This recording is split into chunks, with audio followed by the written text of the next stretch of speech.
Well, hello, everybody. Welcome to Social Media and AI Shortcuts. I'm Madeline Sklar. Today, we are diving into tools, trends, and conversations helping creators like you, like me, to work smarter, not harder. That's what we come here and do.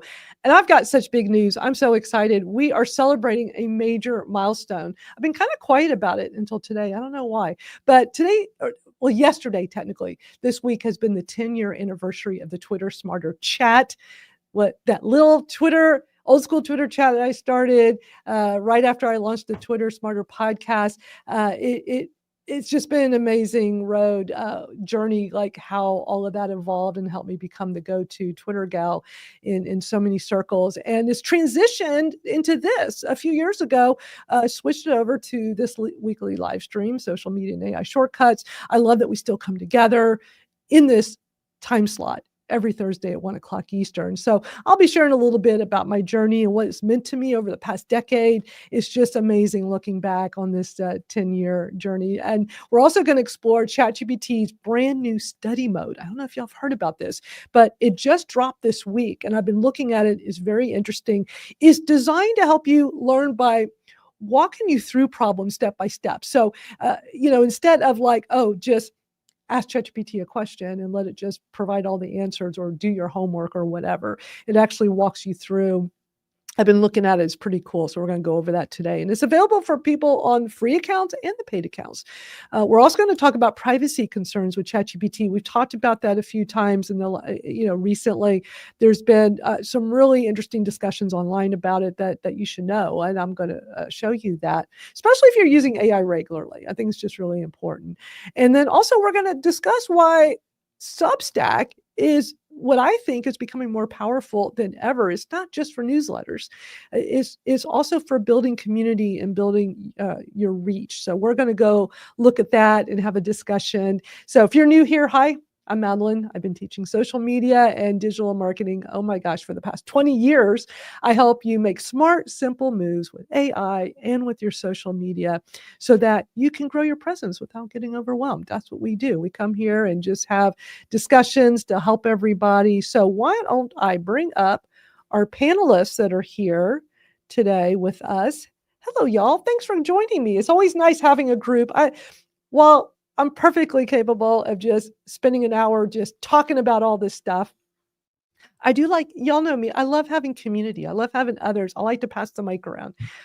So I'm so glad y'all are here. I love having regulars. And if anybody watching this wants to be part of the regulars on screen, you got to go join us over on SKOOL. So that's the only requirement. Go over to skool.com/Madeline Sklar. It's our free community where we continue the discussions outside of this weekly live stream. So if you join us over there and would like to come on screen with us, look at that, so cute. Then feel free to join us and let me know if you'd like to be on there. So great to see everybody. How are y'all doing today?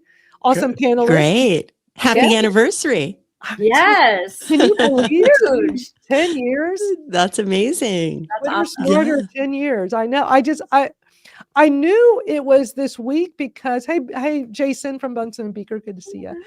I knew it was this week because of my Facebook memories. It just kept popping up like, the first anniversary and then the 5-year anniversary, like all this stuff's all week's been popping up. I'm like, oh my gosh, I cannot believe it just was so long ago. So yeah, we'll definitely be talking about my journey with that and how cool it's been and how I got to meet many of you. Like Jim and I met through my old Twitter chat through Twitter, and he was actually part of the Twitter Smarter greeter group. We had like these,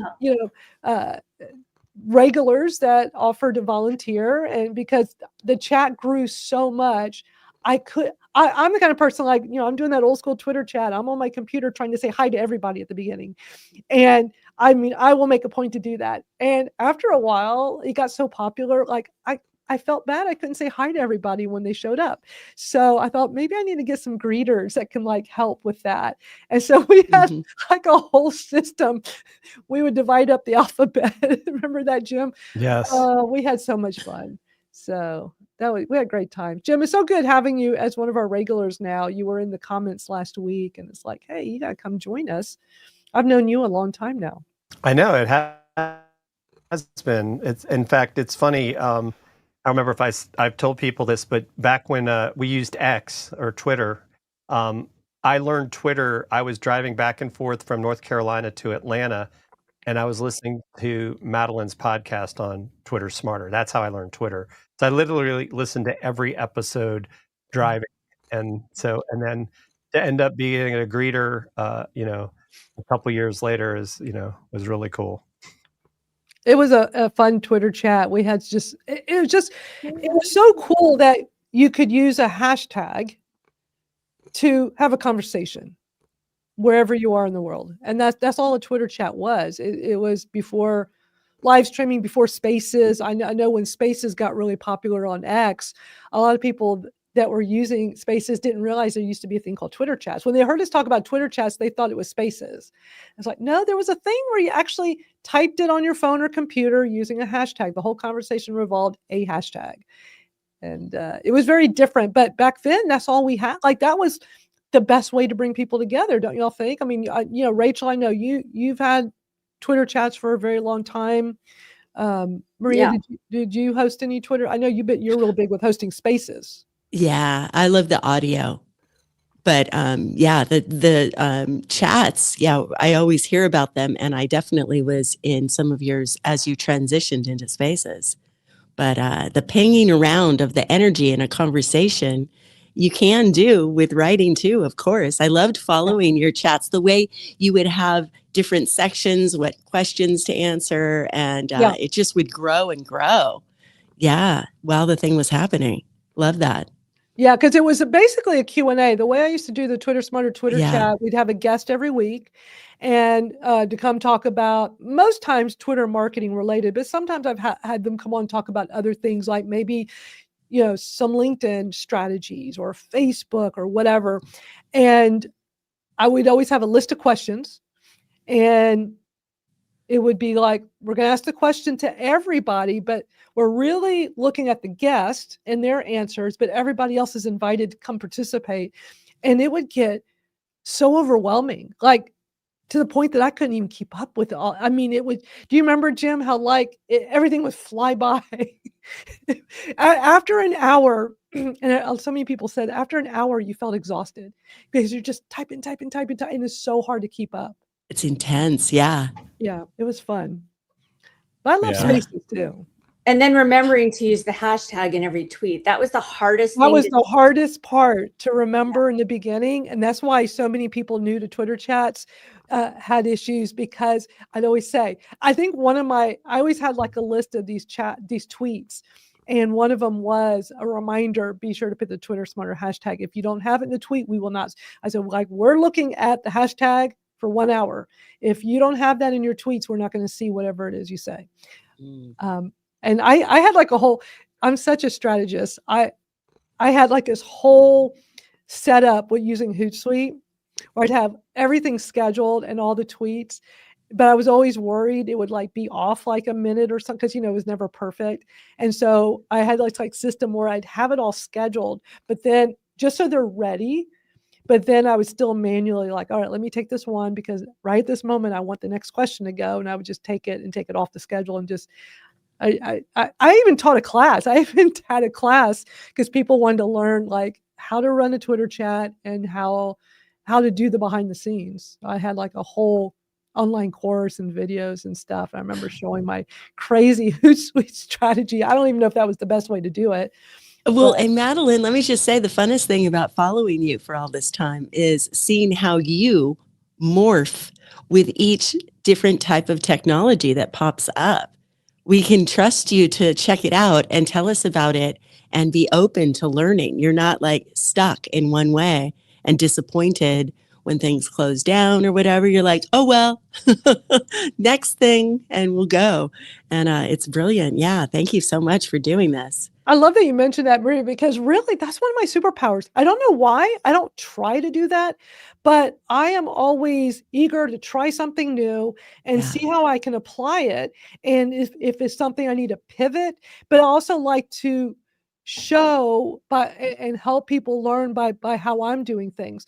I pretty much all this stuff I do, I feel like is just people can learn so much and just follow and copy what I do. I Right. don't think I'm doing anything that's too hard to do. But like going from an old school Twitter chat to Spaces, for many of us old school Twitter chat hosts, Rachel, it was like, should I switch? Everybody was doing space. I was watching people transition over to Spaces and stopping the old school Twitter chats. And me being me, what I did for the longest time, I think for a couple of years, I did both because that's very me to do. So I did not want to give up the 1 o'clock Eastern time slot for the old school, because everybody knew to be there. And and I was one of the early beta testers to be a host of Spaces. And I'll tell that story in a minute because that's a wild story how that happened. But what I did, being very me, is like, okay, I'm going to do both. So why don't I experiment and keep the old school Twitter chat 1 o'clock Eastern, and then let's do a Spaces version later. And actually, years before, me being me, when Facebook Live was getting popular a long time ago, I'm like, I want to do a Facebook Live version too. So what I used to do for a couple of years is I would have the guest after the old school Twitter chat, then we'd go right over to Facebook Live. And we'd immediately go over there. And I said, just stay on for like a 20 or 30 minutes. You can do longer if you want, but let's just keep the conversation going. But now we're live streaming this because I want people to see how cool live streaming is. Mm-hmm. And how easy it is. But it's a different type of conversation because not everybody sees us. And so I did that for a long time. Then I switched it to Spaces. And then I got to the point where I'm like, okay, we're going to stop the hashtag chat and just make it all Spaces, keep the 1 o'clock Eastern time slot and just do it as Spaces. And I loved it. I love that. I love audio. And I was already a podcaster for a long time. So it was hard to give up the old school Twitter chat. That's all it was. That version, because also that Twitter Smarter was not my first Twitter chat. Actually, I had been hosting Twitter chats since 2011. That was my first one, which was also on Thursdays. Call me crazy, but I was already, the reason why I did Twitter Smarter on Thursdays is because I'd already been doing my music industry one for musicians. It was Thursdays at 3 o'clock Eastern. No, 8 o'clock. I think 8 o'clock, 9 o'clock Eastern. And then it got so popular and people overseas were like, this is 3 a.m. for us. Can you do an earlier one? So me being me again, it's like, oh my okay, God. I'll do 2 of them because I wasn't going to give up the 9 o'clock Eastern because it was so popular. And Twitter chats were very new back then in 2011. Very few people were doing it. Or they would try it and see, and if they couldn't get enough people, then they'd stop doing it. But I just consistently did it. I didn't care who showed up or how many. That is so cute, Rachel. So I ended up adding a second one. So that was at 3 o'clock Eastern. So for years, 3 o'clock Eastern and 8 o'clock Eastern every Thursday. So when Twitter Smarter started in 2015, I first started the Twitter Smarter podcast. That came first. And beginning of 2015, I said to myself, you're starting a podcast. I'd already been podcasting, but at the time I'd stopped. And I'm like, okay, I want to get known. In the music industry, I was already known for teaching social media and all that. Like everybody knew and learned, I used to speak on conferences and events all over the US. I wanted to get more known more broadly, and especially in the social media and marketing space. So I thought I got to start a podcast. I'd already been branding the Twitter Smarter hashtag for years. So I thought I'm going to call it Twitter Smarter because it's just catchy and it says what it is. And everything I do pretty much says what it is in the name. That's how I do my branding. It's got to be very obvious whatever it is, just like social media and AI shortcuts, pretty obvious what this is about. So I launched the podcast in June 1st. My very first guest was Pat Flynn, which was amazing because I couldn't believe he said yes. But it was just a super short format podcast. I asked every guest the same question. What are your best Twitter tips? I had Pat Flynn, Maury Smith, Mark Schaefer, Mike Stelzner. I mean, I had all the big names that were teaching social media back then. And it really helped get my name out there. And I was going to start the Twitter Smarter Twitter chat, but I wasn't planning to start it right away. I really wanted to focus more on the podcast. But the podcast got popular really fast. And so many people said the same thing you said, Jim, that they discovered it and people would binge listen. That people would tell me they're on road trips and they would just binge listen because they were short episodes. They were usually like, some were like maybe 15, 10, 15, 20 minutes. They were just really short, just no fluff, to the point. So it got popular really fast. I thought, okay, I'm going to go ahead and launch the Twitter chat. I need to go ahead and do that. So I launched it at the end of July. So like just not that long into the podcast, I was like, here's the Twitter chat. And the Twitter chat is what really got me known. I mean, that really exploded. I had no idea it would explode, but it's been cool. It's been a great journey. It's just cool looking back. I did pull up, I'm going to show you all some tweets because I did. It's not too hard to go on X and actually do a search for old tweets. And it literally took me like a minute to go find. Actually, I posted this. So yeah, 10 years ago, I went and found one of my tweets from that day. So that was my little promo the day of. But let me show you all this. So I went and got the search query because you can do advanced search. Not everybody knows you can do advanced search, but you can go in and do these searches. That's how I found that. But yeah, July 30th, 2015. And I made all these graphics myself in Canva. They're terrible because I'm not a graphic designer, but I was so proud of myself. And a great story, the very first Twitter Smarter chat, we had so many people showed up. I didn't think anybody was going to show up, honestly. I had came up with the idea to just go ahead and launch it like a week before. I'm like, I'm just going to go ahead and do it. I had the idea, but I'm going to just do it, gal. Just like my tattoo says, just do it. So I'm just like, I'm just going to go for it and just get this thing going. And so many people reached out after and said, this was so great. We had such a great time. One of them was a graphic designer. And I guess she saw how crappy my graphics were. And I'd be promoting the podcast. So for the first Twitter Smarter chat, this was the episode that had come out that week. And I thought it was perfect. How to run a Twitter chat with Brian Honigman. So that was really good. So anyway, she's like, I'll do them for you. So she volunteered and she made my graphics way better. I'll have to go find some. But yeah, that was really cool. So it was just interesting how this all played out, but it's just how I operate. I'll come up with an idea and I'll just go do it. And if it works, great. If not, that's okay. Pivot, go do something else. But, as us here as creators and entrepreneurs, like, stepping back, it's like, wow, everything I do, it's just from an idea I had. I mean, isn't that how y'all operate, or is that just me? No, totally. In fact, you were talking about searching in Twitter, and I just learned this just a little while ago, and I've been on Twitter for freaking ever, right?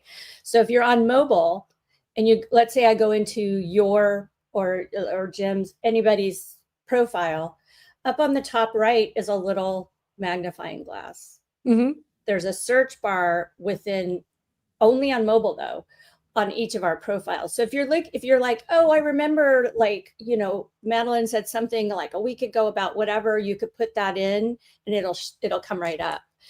And a fellow author taught me that. It's on desktop too. Okay. That was a feature we wanted forever. Yes. But the only way you could do a search of somebody's specific tweets, you had to go into advanced search. Right. And advanced search was always hidden. So I used to just always preach to everybody, here's the URL, bookmark this. And it was just twitter.com/advanced search. It was really, I just told everybody, this is the easiest way to get to it. I'll show everybody how to get to it now, because it's available to you. I see it now. You have to know where to find it. Yeah. So, but like if you're on somebody's profile, I'm on mine right now, you'll see the little magnifying. So you'll see it on mobile. They eventually added it to desktop. So if I click on that, you'll see it now says from Madeline Sklar. So it's, so if I just say, I'll just be super generic and just say Twitter. It's going to go find tweets from me that have the word Twitter in it. Now, we want the advanced search, right? So I don't like how they have this on X. It was like this when it was Twitter. You have to already be in this part of the search here. And then the 3 dots over here, then you can get to advanced search, or you'll see it over here. It also says advanced search. So that's the only way you get to advanced search. And this is still a very valuable tool. So this is how I found those old tweets in literally 1 minute is you can really dial down what you're looking for. Well, I knew it's going to have the hashtag Twitter Smarter. So I'm going to put right here, Twitter Smarter. And I knew it was the end of July. So I come down to the dates and I just came in here and I put July. I knew it was towards the end. So I'll put July 20th, 2015 through, let's say August 1st. Okay, so I'm giving it the parameters, but you can see there's a gazillion things you can do. I just want to find Twitter Smarter in that time frame. So I come over here, and then it's showing me these tweets, and that was how I was able to go back and not only find all the different ones that I posted. Like here, how is everyone today? I just did my first Twitter Smarter chat and it was amazing, and I had a link to a recap. But Hootsuite community, I was a Hootsuite ambassador for years, and so they did a post that I was going to be hosting the chat. So I was able to. Y'all saw that took seconds, and I'm able to come in here and find all these old tweets, and great conversations we had here on the first chat. This guy Preston showed up and made. Tip is to respond. My other Twitter tip is to respond to people with a quick video. Usually gets their attention. This was before people were doing this, the little, quick little video. I said, well, the video replies. I try to get everybody to do video replies, not to me, but back then you just didn't see this. But look at how it stood out, So, yeah, we had a lot of great times doing all this. So, always fun. Is anybody still doing Twitter chats, or is everybody doing Spaces now? I really haven't been doing either, but since you guys got me back on Twitter because of the message group, I'm starting to look at it a little bit more. I mean, I've been on Blue Sky, but it's not Twitter in the aspect of I mean, some people I think are having great success. I feel like Threads, I can't figure it out and I don't want to. Yeah. Yeah. I've been using Spaces more for sure, but I do like DM chat groups too.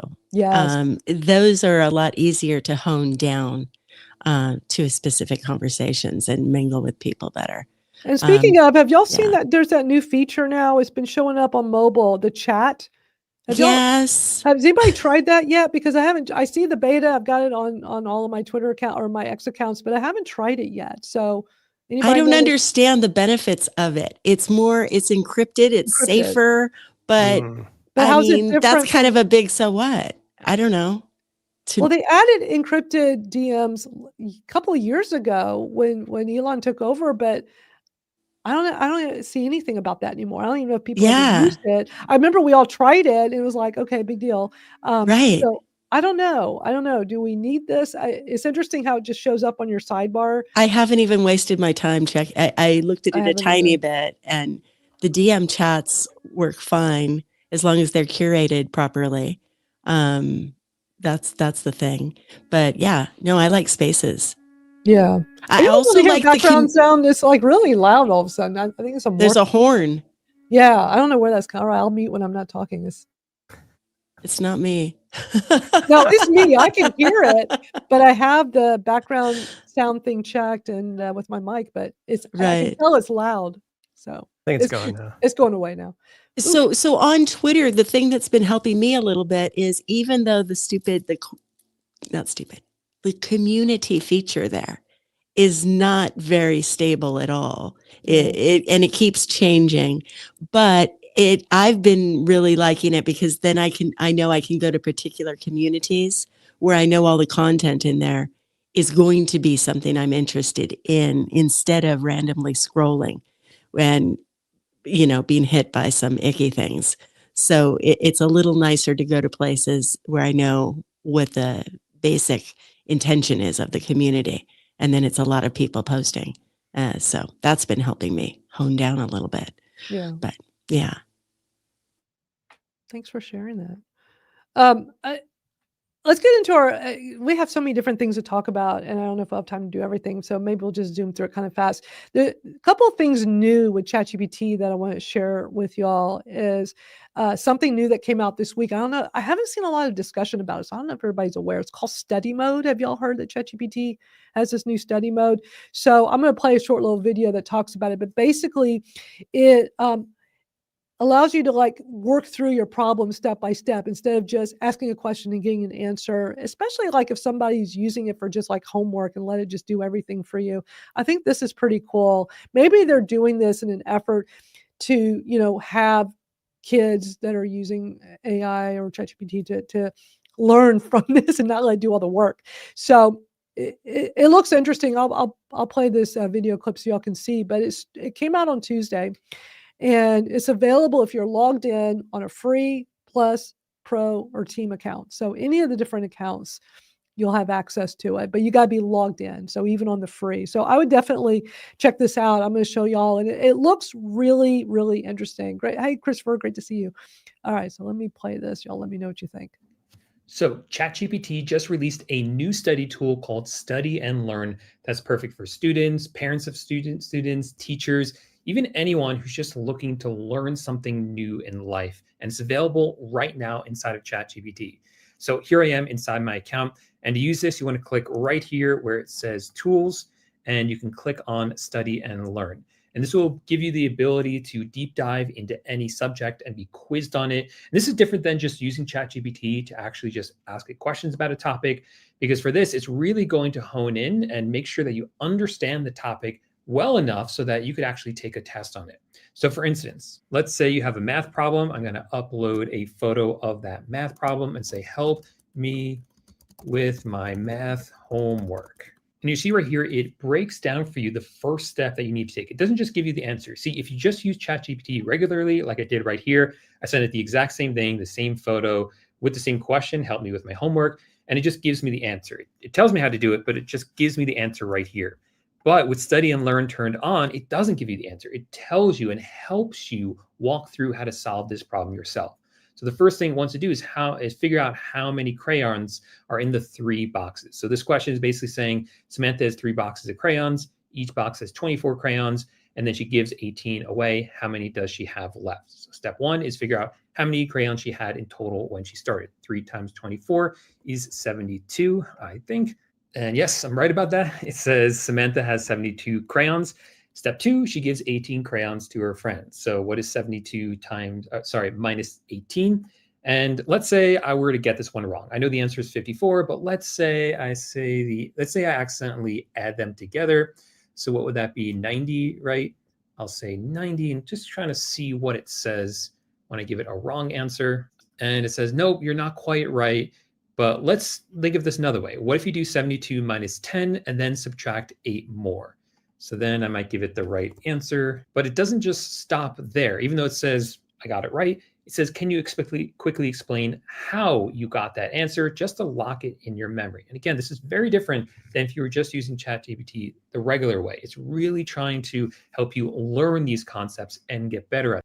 What do you think of that? That looks really interesting. I think it's a great idea to have an option like that. Be interested to see what it actually lets you learn, because I could see where that could be, like maybe you want to learn about coding or some other things. I wonder if it how it teaches you from that perspective. And is that, do you have to have the paid plan to use that, Madeline? No, you can be you got to be logged in, but you can be on the free. It's the free and the paid, but it specifically says you got to be logged in. So Christopher says that he tried testing it. It's really good for learning. It seems like it would be. I think it's great that they put that out, and maybe that will get more students using the tool to try to learn things instead of letting it do Yeah, instead of using it to cheat. also, like for the parents, gosh, could y'all imagine if we had this when the kids were? I hated when my son was. I needed it. Yes. And I'd be like, especially the math. Yes. I'm like, oh Lord, don't make me do that. I'd look at this, I go, I mean, we had the internet, but back then, but still it's like, oh my gosh, I would have loved this because then I could be learning with them. Yes. I'd be like, yeah, that looks right. Yeah, because presumably it's teaching from the current way of explaining it too. Because the way I think of math is different because I was taught differently. So yeah, that was the tough part for me. I'd try to explain to the kids how to do something. No, mom, it's this way, and the answer was the same, but the way to get there was different with a different style. So yeah, I Yeah. kind of love this for students for sure. And Jason says it just does very simple math. I figured, like, I wouldn't trust it with anything major, but like, still, that would have been helpful for me as a mom looking at this, going, "Oh my God, I don't remember this stuff," and I'd be like, and I have no need for it these days. So you don't want to say that too loud to the kid, but yeah. And then Christopher, like, showed an example. He had it explain kratom. Great. Before we dive in, can I ask you real quick, are you learning about it for class? Personal? That's cool. I like this asking you questions. That's really good. Very cool. So I just wanted to share that with y'all because it's super interesting. Just knowing there's another cool, they had the agents thing. I'm still not super impressed with it. I haven't heard a lot of good use cases. I mean, a lot of people are complaining it's not that great. I don't know. I haven't had a whole lot of time to really invest. But the other big news this week is NotebookLM, and y'all know I love NotebookLM. Gosh, ever since this came out, this is a Google AI tool. You can use it free, and they have a paid. So what they did this week is they came out with video overview. So y'all may remember there's the audio overviews, and I've shown that in our live streams here many times because it's just so darn cool. And what I'm going to do is show y'all. We'll go back to the one I've had from a long time ago. I've shown on the live stream where I just basically put in information about me, like an about page. It has all my details of my 30-year career, 29-year career. And it just this amazing audio that sounds like a podcast. You got a man and a woman, AI generated, saying all these great things about you. I always tell people, if you want a great boost to your ego, go get put the sources of like your LinkedIn and about pay, anything, or just copy and paste, get all the good information about you and your career or whatever it is you want to do. And oh my gosh, I had so many people do that and be like, oh my God, this was great. Because it's so nice. So I'm going to play a little bit of the audio and then I'm going to click on the video version. And I've only played a little bit of it. I've only watched a little bit of it, but it was like really good. So I wanted to play more of it here. It's really, really interesting. Have any of y'all tried this? Or even, aware that like they now have this video, like what it showed, like showing an example on here. But I mean, has anybody here used NotebookLM? Am I like the only one that plays around with NotebookLM? Do y'all like it? Not yet. There's so much. It's like, where do you start? Exactly. Let me first show, a while back, I had put in the way you put in sources, and you can put in links, you can put in YouTube videos, you can put copy and paste text, you can upload documents. So when we did one of these live streams a few months back, I basically came in and I just put the URL, the YouTube URL. So this was one of our, from a while back. And how to do the audio. Let me see, the audio is way down here. Let me play this just a little snippet so you can see the difference. So first is the audio. Okay, so you know how it feels sometimes, like you're just drowning in social media updates, AI news flying everywhere. Oh, absolutely. It's a constant stream, can be totally overwhelming. So this is just, taking the transcript of one of these live streams.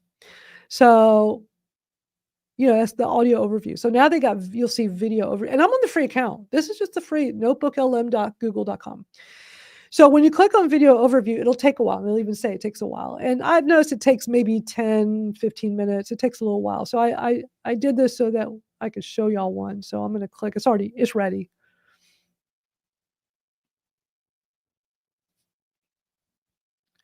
Oh, I guess you got to hit play, doesn't autoplay. Okay, let's just dive right in. If you're a creator or an entrepreneur, you know that the world of social media and AI is moving at, well, lightning speed. It really can feel like you're drinking from a fire hose. So in this explainer, we're going to cut through all that noise. We're going to give you a toolkit of practical, powerful AI shortcuts you can literally start using today. Yeah, this quote from Madeline Sklar, it just hits home, right? It feels like there's this constant Uh-oh. Where did Madeline go? Oh my goodness, it's a takeover. It was trying to quote her. There she Where is she? There she she was is. starting to come back. How are we all here, but she's not? She's Because we're still Right? alive. I don't know That's what I did. I The don't know. lunatics are running the asylum. It can happen. It's happened to me before. I don't think that's ever happened to me. I don't know what just happened, but like, you know what threw me off? The video was still playing. I was hearing the video of what I was showing y'all, so I didn't think anything was wrong at first. I'm like, wait a minute, where'd my screen go? And it was Oh. quoting you so brilliantly. That was so bizarre. All right, I'm going to show y'all another one, but I don't know. This is a live show. That's all I can say. Welcome to live streaming. It's not always perfect, but it's always fun. So let me show you the About Me one. I just wanted to show you a little bit of that, but let's go to the About Me one. So this is, I put in a URL of a thing that has all this info about me. And so let me play a little bit of the audio. Let me make sure this is on the screen. Hopefully Okay. you'll stay here this time. I hope so. Welcome back, everyone. We're diving deep This is today, the audio. folks. Deep into the career of, well, you've probably heard of her, Madeline Sklar. Yeah, she's kind of a big deal in, social media. All right, now I'm going to play the video one. And you do have to hit play. It does not autoplay. You know, in the crazy world of digital trends, you've got people who follow the wave, and then you have the people who learn how to ride it. But every once in a while, you find someone who seems to see the wave coming before anyone else even knows the ocean's there. Well, today, we're going to dive into the story of one of those true pioneers. That right there, that quote is everything you need to know about Madeline Sklar. Her entire career, seriously, has been built on that one superpower, seeing a possibility in the digital world and then just making it real. It's the one thing that connects almost 3 decades of constant evolution. So where does a journey like this even start? We have to go way back. Like a Back to when PowerPoint. the internet was kind of like the Wild West. For her, it wasn't about finding a job in some established industry. It was about grabbing a shovel and helping build the whole thing from scratch. 30 years. Just let that number sink in for a second. In this business, a new platform can be hot 1 minute and a ghost town 30 months later. So staying on top of the game for 30 years, it's almost. What do you think of it? It's interesting. I mean, I'll watch the rest of it later because I haven't really seen much of this, but it's really interesting that, you can now have like basically a PowerPoint type video. I'm not sure what I would do with any of this yet. I haven't even really used the audio, but I love that we have this, but there's so many different uses. I can see this being great, like maybe you got some PDF download, you don't have time to go through it all. You could pop it in there and have the audio version, but also have that video version. I don't know. I mean, it can be great for studying and learning. I think it's a great alternative for like the PowerPoint presentations for sure. Yeah. I think that and testing that out. Are you able to go on audio yourself in that with it or not? You can interrupt it and ask questions. The AI generates like the podcast or that video presentation. Now, I don't know with the video if you can interrupt it. I know with the audio, because when that feature came out, we tried it here and it was really, let me go pull this back up and we can look at that. So when I'm back in here, let me see. I didn't see a way to do that on the video because, yeah, you can say good video, bad video. Okay. But you can't actually get in and But join it. in the Digital audio, marketing. She really is. We've got some stuff from her website. but this looks different now. I don't see how to interrupt it anymore. So I don't know. With the audio, you were able, it says interactive. So it'll play and I can interrupt it. So I know you Welcome can. back, everyone. We're diving deep today, folks. Deep into the Let me shut career off. of, well, you've probably heard of her, Madeline Sklar. Oh, hey, I think our listeners got something to say. Oh, wait, I got to add my mic. Hold on. What's my microphone? Who is this Madeline Sklar you're talking about? Oh, that's a great question. And it's totally understandable. Yeah, you're not alone. We're talking about Madeline Sklar. She's a pretty significant figure in the world of social media and digital marketing. We've been, yep, go on. Are you sure?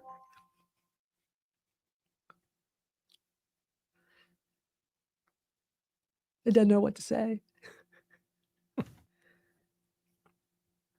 I That's think totally okay. Sometimes when you're learning about someone new, it takes a moment. Absolutely. No need to feel pressured to say anything right away. We're just happy you're here listening oh, and it didn't sharing hear your me. thoughts. And we understand that Right Madeline's again. Oh, yeah, uh-huh. I don't know if it's. I don't think this is working. The audio thing. Okay, we won't keep trying it. Something's wrong with the audio on my end. Oh, we totally get why you might feel that way, and we appreciate your honesty. your perspective is important to us. Okay, let me get out of that. So Anyway, Madeline, that first video that you were showing us about you, it's Mhm. writing its own script, Yeah, it's right? taking It's coming up with that. it's taking the information you whatever the source is that you Right. give it. But So like, and then it's compiling it in a way that feels comfortable to it, like the way it's emphasizing the words and everything. That's its own script that it's writing. It's coming up with that yeah, I mean, information. it's utilizing That's- AI based on the source you yeah, give it. Whatever yeah. that source is, whether it's you just copy and paste, you upload documents, you put in links to web pages, YouTube videos, is basing it on what you provide as Right. sources, and you can And have one source creating its own presentation, its own Yeah. script completely. Wow. Yeah, and you can adjust it, but it, it had that thumbs up or thumbs down, so you can like let them know if it was good or bad. But it's interesting. I think this is really good for learning stuff. I think I don't know so much about using stuff like this in presentations, but I don't know. I mean, I love tools like this because they're interesting, and I think they're worth looking at. And seeing like how could you use something like this in your work. I mean, maybe there's a use for it or not. If anything, just go have it do the audio overview of the about you, because it's really Well, it's cool because it'll say things you didn't think about. well, obviously it's good for self-promotion, Yeah. just like tell me something great about myself. It'll do a whole thing. So yeah. Exactly. It's hard to think of that stuff sometimes. Absolutely. Absolutely. So I just wanted to show you all some of this new stuff I've come across this week. I want to transition over to talking about Substack for the remaining of our hour because, we had a great discussion about it last week. Rachel really informed us a lot about different things with it, and I've been spending more time on there. I haven't been posting a whole lot yet, but I've been just taking it in, looking at following people, subscribing, and then looking at their posts and how others in our community are utilizing it. And Rachel, I know you had messaged us about some things you were doing with that and wanted to share. So I want to give the floor to you, talking about how Substack's working out for you. Yeah. Do you want me to just go ahead and share and then I can share that? Or do you want to put that screenshot? Do you want me to go ahead and put the you want to talk about it first? You want to put the JPEG up? You let me know. Yeah, that's fine. If you want. So yeah, so I just wanted to share, I'm not in any way trying to be like a braggy or anything. I only have 6 paid subscribers out of you can see I almost have 7,000 subscribers. The majority are not paid. I always appreciate when someone pays, but I never expect that. My goal, and I think you have to ask yourself going in, and I read this great article today, not only what's your why do you want to share information, but also what's your plan. You can't just show up with no plan, right? Like anything else. So anyway, my plan to go in was to be completely shocked if anybody actually paid, which is lovely and I appreciate it, but I certainly don't expect that from anybody. But the point is I've grown from about 1,800 subscribers in about almost 2 years ago to the day, because I started early August of 2023, writing every week. I have a sponsor that pays for advertising, and now I'm up over almost 7,000 subscribers. And my 30-day views, this as at 20,000, I don't get 20,000 views on frickin' anything anywhere. So how did I end up with this? And that was just, and I can share more if you want me to share my screen, but I had a post on Amazon, 10 tips most people might not know, that just sort of exploded. And I think that's the one, Madeline, that you saw. And you said it's like old-fashioned blogging almost, because there were 30 something comments and I got 30 new scripts, and I don't know. It was just like, it just sort of exploded. And you never know when that's going to happen, but I can see it in my stats. And so I can see, okay, I got 30 subscribers from one post. That's huge. So now I know, write more about Amazon, clearly, because it seems to be very popular. So I just like, I can go down the rabbit hole of analytics. I don't feel we need to, but I just want people to know it's an effort and you do have to be consistent, but growth is very possible there. That's what I'm seeing. I've been seeing a lot of people saying how much they're growing on there, but there's this great community feel to it. And yeah, and it has notes too. So like for someone who's just absolutely sick of Twitter, not getting any kind of traction on Blue Sky or Threads or any of the others, try coming over to Substack Notes, which is used exactly the same way. It is their social media. yeah, definitely. I've been playing with that and I love it. And Jim, you had posted, definitely want to have you discuss with us, because the other day you had posted in our school community what you were doing with the recommendations, which I thought was brilliant, because, I was learning about, after we had our discussion a week ago here on this live stream about Substack, Rachel really enlightened us a bit.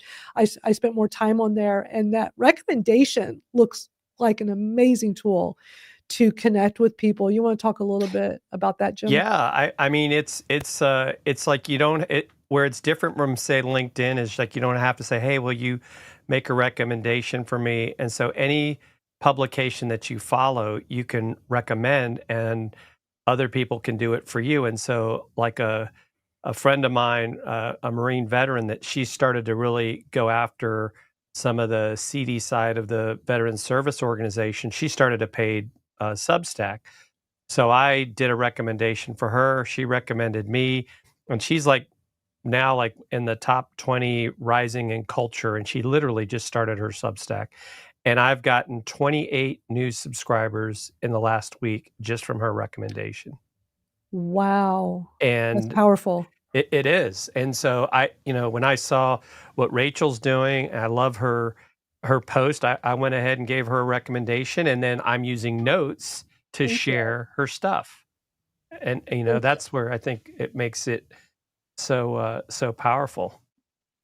And I agree with Rachel is, I have paid subscribers turned on, and it's not necessarily like the end all and be all, but after seeing like what you've done with SKOOL, I started a school because the whole idea behind my Substack at some point was like, okay, I want to take my subscribers and teach them more about how to do things with video.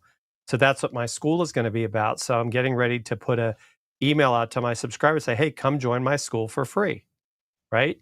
Even if they're not a paid subscriber. But it just, I love the community feel. To Rachel's point, I think it's easy to use. Unfortunately, the live stream piece didn't work today. I'm going to have to figure out what happened there, why it didn't go live. Maybe there's a bug in the RTMP or something. But just the ability, I've done a couple times where I've been a guest on other people's shows.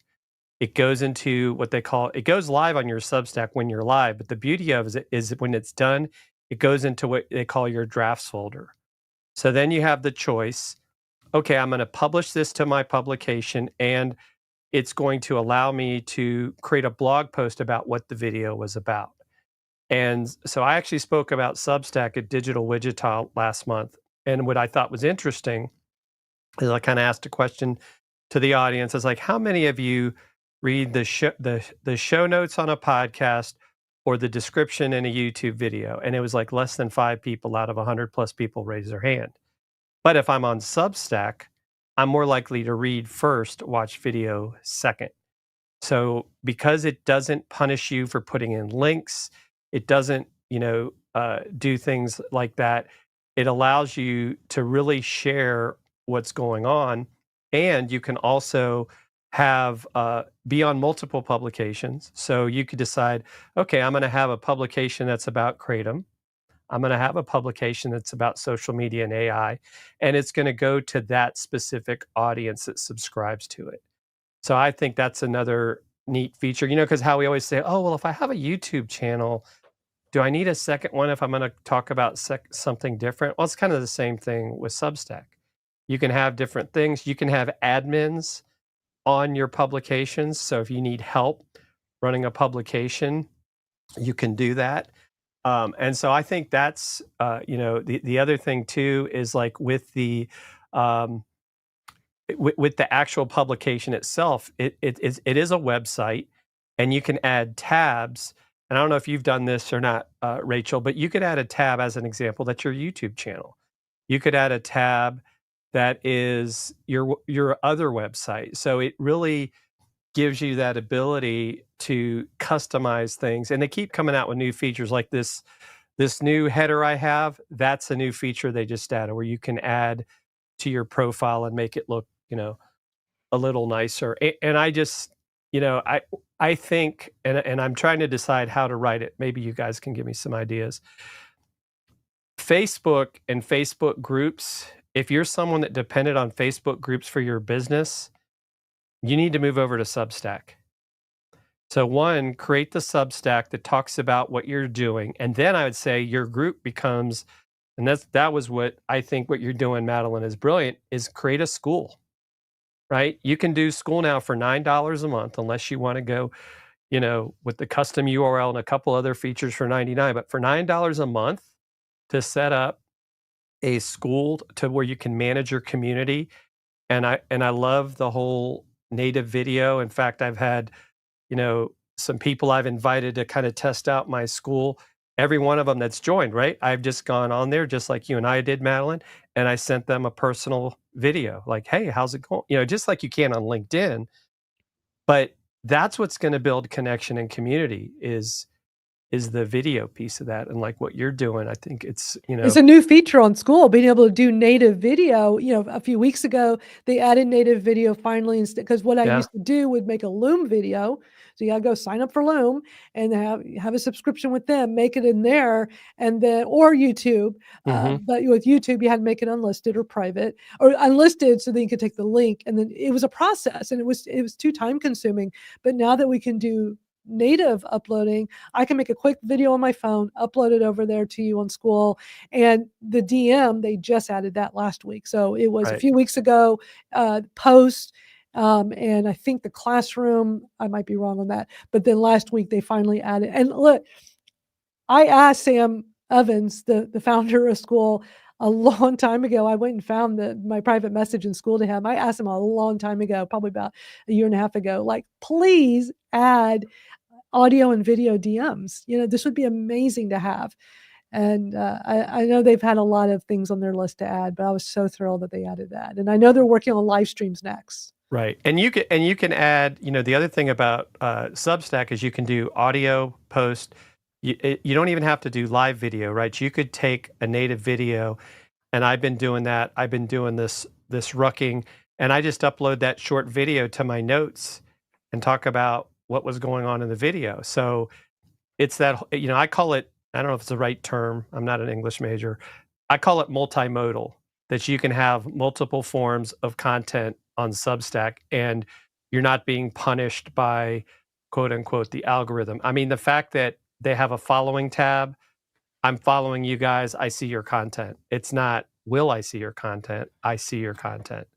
And that's where I think, to Rachel's point about the feed, where it's like Twitter is, it's like it's chronological. So if something new pops up, I see it. And you can DM people, you can have your own private chats where you can ask questions of your community specifically, and you can, have that interaction. So I mean, it doesn't have all the features that, say, School does, and that's where I just see the really strong connection of using the two together. And I'm almost like, why am I even on Facebook anymore? I mean, because with what they're doing with live video itself, and that seems to be the biggest complaint of Facebook group owners, is like, well, I can't go live in my group, or it's very difficult. And so I think that's part of the problem right there, is like, well, why continue to use something that's not wanting to help you? I think that's my perspective. Jim, can I ask you a question? 2 questions, actually, about Substack specifically. Can you go live directly into Substack without a third party? Yes. Okay. You can use the app on the phone and the iPad. I think I'm trying to remember because I did it with the iPad once.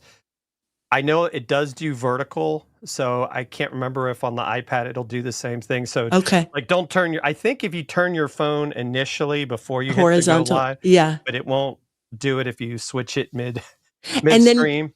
right. But if like say for an example, if I went live in the app, I could invite Madeline and on her Substack and she would pop up and we would be just like, Oh, two. side by side, like Instagram. Yeah. Okay. Yeah. And then when it goes in Substack, when the live goes to the draft, can you download it for Yes. repurposing elsewhere? Yes. It's yours for sure. And Because they I've noticed, they yeah. also create clips out of your lives that they Okay. provide you. Yeah. Yeah. Very nice. Very nice. Also, one last question. Difference between follow and subscribe on Substack. Follow is a person, subscribe is the actual publication. And you can have multiple publications, Okay. which is what Yes. I'm experimenting with, because I've really positioned myself for a very long time as Madeline Sklar who does this, and I was trying to think I'm super impressed with Substack. I liked Substack when it came out. Problem was nobody was really using it, Mhm. and it's like Right. and then it was mostly authors, and it was just I was waiting for a little bit more mass adoption, I guess, even though many times I signed up for it and all. I just wasn't really using it. But watching it evolve and where it's at now, put myself over here, sorry. I'm running all the controls. The evolution, right? Like if anybody watching this, if you're not on Substack, it's free. Sign up today. The evolution of this is amazing to watch. It is at this place where you can really grow on there if you start now. And learn about it, follow other people, watch what they're doing. That's what I'm doing. I'm just watching the people I like and respect. I'm watching how they're using it to get a lot of ideas. And it looks really promising as a way to get your message out, whether it's, for your newsletter. Look, I have MailChimp, and it looks like instead of paying for MailChimp, I can just use Substack. And because I have two separate newsletters for two different things, because again, I'm just known as Madeline Sklar, who does this and this, why not just have the one home like what I was showing y'all? Let me put the link back up. If you go to my Madeline Sklar Substack, and then I have the two, even though the two newsletters will be very opposite and different and have nothing to do with each other, I'm providing that opportunity for people to go pick the one they want or maybe both. But also connect with me in the one place, which is at Madeline Sklar. And because it's not just let me sign up for somebody's newsletter, it's let me connect with them. And I think that's what makes it so powerful. Well, and you kind of hit on something too, Madeline, that I will say Facebook group owners are forgetting about is the fact that you are getting the emails of everyone that subscribes to your list. You can export that list. So if you want to go take it into MailChimp or whatever, you can do that. But, unless you do a lot of workarounds, you don't get any emails from LinkedIn newsletters. You don't get any emails from Facebook groups. And as much as, I don't think it's changed over time, right? It's still that gold is to have that email list. And so now, even if something, because people say, oh, well, you're still on rented land with Substack, right? Rachel, I'm sure you've heard that too. Yes, technically you are, but guess what? I have that list of people that if I move to a new address, I still have those people. When everybody freaked out, what was that, 3 or 4 weeks ago? It was actually, I think it was the day before I spoke about Substack, right? The Facebook group issue All those happened. AI groups. Yeah. And some of those people, if it hadn't been reinstated, they were SOL. Yeah, hundreds of thousands of members. Yeah, it was crazy. So I think, like you said, it's free. You're getting the emails for free. 100%. I mean, yeah, I could see where maybe there's some things that, and I probably haven't played around with it enough that they could do on the email marketing side that would make it look a little nicer, as opposed to what some of the other ones do. But it's still, I think it's a good, or a really good platform that I think, and they just got, I think people are calling them a unicorn because they just got this huge We got funding, major funding. funding. Yeah. Mm. Do they have a pro account with Substack, or is it just No. free? But you can charge. You can have your free newsletter. Yes. Rachel, I know you want to talk a little bit, Rachel, about it. I know you have your free newsletter, but they can pay as well. Your subscribers, like you were showing us earlier with that image. But Yeah. that's the only payment would be you could charge, but to use it is free for everybody. Yeah, I have the free level turned on. So if someone wants to subscribe and not pay anything, then they totally can. And that's really the point for me, is just to share the expertise and visibility, etc. But I do offer a paid option. Now, some people, you can read the first paragraph. That's as far as you get. It's a typical paywall. Then you have to pay. And so larger creators are making good money that way. I just have chosen not to. But I did just sign up for SKOOL for the $9.99 version. And once I work on that and probably bend your ear a little bit, Madeline, on that, I think that's a good way to get people over to paid. But I mean, I might charge $2 a month. I'm not going to make huge money on this. But the reason, again, that I'm always looking at what's our visibility on Google, and Substack is indexed. This is huge for people who don't understand why this is a big deal. If you have, let's say you have 10,000 subscribers on your MailChimp, and it goes directly to those 10,000 people's inboxes, it is not indexed by Google. Nobody sees it but the recipient. However, if you're on Substack, just like if you're on Medium, it is indexed, it is picked up, it is scraped, fresh content, etc. So I think there's a lot of benefits that people may not be aware of for being on Substack that they may not be getting in other places. Interesting. Oh, and one more thought. I just want to add this, Jim, you brought up the unicorn. They also are going to be, we as creators will be able to have ads. They're starting advertising. And that's been a huge thing because there was no advertising. And it's a very sort of free platform. The only limitations I have seen, I see you shaking your head, Jim, is really the length. If it gets too long, they'll say this is too long for email. But that doesn't mean you can't still send it. You send it, but to read the rest, they have to click and go over to your Substack. Right. Again, another good reason to keep that free, in my opinion. Well, and you brought up a really good point about search. So I just did a quick test because I know before I had seen it. So I typed in my name in Google. I did it both incognito and not. And my Substack now appears on page 1 of my search results, where it didn't before. And so, that's something to definitely consider. Proof in the pudding right there. Yep. Quick question. I know we're at the end, we're at the hour, but how is safety on Substack and like your Kratom stuff, Madeline? Have you had trouble posting particular types of content on Substack, or that's not an issue right now? Great question. I'm just in my early stages of doing this. I have not started it. I have it in place, but I haven't added, the content yet for the newsletter, but I want to experiment with having it there. So if you go to my Substack, you'll see I have Social Media Now shortcuts and Kratom Stories podcast. I have them set up, but I haven't started adding content to it yet. All right. So to be determined. I plan to, but I haven't really gone through their terms of service yet to see. But yeah, since Kratom is a touchy subject, as a matter of fact, this morning I did a TikTok and they took it down. I got a violation. I got a strike. They just don't like me talking about it there. You are a rebel. Yes, I am. And the crazy thing, because it's not going to stop me. The crazy thing about it is this video I put up today on TikTok, they do the memories just like on Facebook. So like from a year ago, show like something you posted a year ago. And so it was one of those. So it was something that's already been on my TikTok without issue, right? And I always feel like those will always be okay, right? Because it's already, I posted it this morning, because you can reshare it. And I got the violation. And a new thing it did, I'm on my phone looking at it. It plays a video telling me about how, do you understand that you cannot talk about drugs and alcohol on TikTok? And I'm like, what?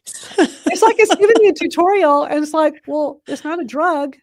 So I don't know what he's talking about. It's just, but they told me I've been getting strikes lately, so I'm in a lot of trouble over there. Well, Madeline, You're a dealer. Owen Hesmith was having the same problem trying to talk about his cancer journey because he's more like the anti-pharmaceutical stuff. And I kind of told him the same thing. It's like, hey, you should start posting on Substack. And I know he's now on there. I don't know if he started posting any newsletters, but he was having the same problem. YouTube was not allowing his videos to go out. And so that's another thing. I haven't seen that because I've definitely, and I don't know about you, Rachel, I've seen some stuff that I would call questionable on Substack, but I think it's kind of like, just ignore it, right? If you don't want to see it, I think you can mute stuff and right. Yeah, they you had can some block issues. people and They did have some issues with anti-Semitism and, far right stuff, which you'll find on any platform. And people got mad at the owners of Substack for not kicking all those people off the platform. And they said, listen, we don't love any of what these people are saying, but we are free speech absolutists. So if you want to come on there, I don't honestly think, don't quote me, Madeline, but I don't see them shutting you down for Kratom, but I could be wrong. Oh, they've done it. Yeah. Judging how other platforms have done it, it wouldn't surprise me because a lot of platforms do it. But with Substack not being as big as these other platforms, it'll be interesting to see. I mean, I saw a little bit related to Kratom on there, but not much. And just FYI, because there was a huge press conference this week by the FDA and HHS. So finally, for those of us that advocate for Kratom, it's just a plant. It doesn't get you high. It's just something a lot of us use for chronic pain or to get off of pharmaceuticals or to help with depression and anxiety. So it's not all the same. And so when I talk about it, it's basically a leaf powder. It looks like a tea. It looks like matcha. But they're these synthetics, and they're everywhere in the marketplace. They're in smoke shops and gas stations, and they're calling it Kratom, but it's not. It's this product called 7-OH. And they've gotten out of control. And so the government's come down. Like, they did a press conference the other day, and they're like, we're going to get that they're going to leave the powder alone, the leaf, as they should, because it's natural. Studies show that it's safe, but these other products have not been studied. They have all kinds of chemicals in it, and it's making the marketplace look like all these products are the same. So people hear me talk about Kratom, and they probably go buy this other stuff because the stores tell them that's what this is, and it's not. And it's becoming a real problem right now because people are getting highly addicted to it because it's a synthetic product. And the researchers say it's basically an opioid. So it's just causing a lot of problems in the industry as a whole. So with me just putting out informational content about my personal experience, there's just all this negative publicity about it, and people think it's all the same thing. So it was really nice that the government's come out and said they're leaving the powder alone. They're only going after these synthetics. But I just want to mention this because it probably won't happen right away. Government still moves slow, but I do talk about Kratom a lot, and I don't want people to think the other stuff's the same thing when I talk about it, because it's not.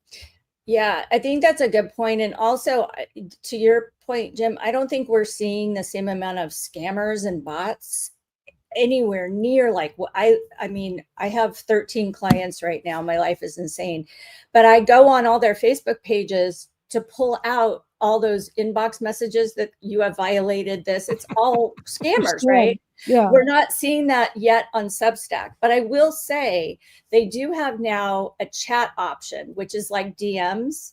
And I started a DM group, and I see people dumping stuff in there. So I had to change my settings. And they're, people that don't have any, like they have an account, but they don't have any content or anything. So, they're just there to spam stuff.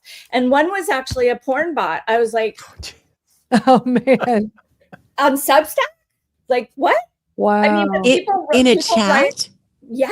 People write erotica and smut, for lack of a better word, and they can publish that on Substack without it getting, pulled or whatever, because a lot of the places like Facebook and Instagram and TikTok, to your note, Madeline, they'll pull it, and then you don't even know why your stuff is gone. I have not seen that happen yet at Substack. I've never had anything not stay up. Well, but But you also said that you can get the email addresses on stuff because SKOOL, you get the email Yes. addresses too. Yes. Let me tell you all the reason why I love SKOOL so much for my Kratom community. And it's funny, I'll tell the story real quick and we got to wrap up. So the TikTok I have right now, that's, I could very well lose at any time now because I'm getting so much trouble. It's my second one. My first one was doing great, but people told me, other advocates in the Kratom community said, oh, they're notorious for just deleting your accounts and removing you, like, for talking about a plant. And then sure enough, one day out of the blue, my account was gone. No strikes, no warning. It was gone. Everything was gone. I'd built up, had about, I think, 11 or 1,200 followers and was helping so many people by sharing my story, and it was gone. So I was going to set up a SKOOL community for it, but it costs money, and it's nice that there's the $9 tier now, but it used to be just the one cost, $99 for you as the owner to set it up. And the day that TikTok deleted my account about a year and a half ago, I'm like, okay, I'm going to set up another TikTok, but first I'm going to go start a SKOOL community for us. And the beauty of that, especially if it's an industry that has, some gray area issues you run into, is that you control it. There's no tech bro that's going to go do something. You have the control. So I pay $99 a month so that I can control the community and not let censorship intervene like we have on other social media.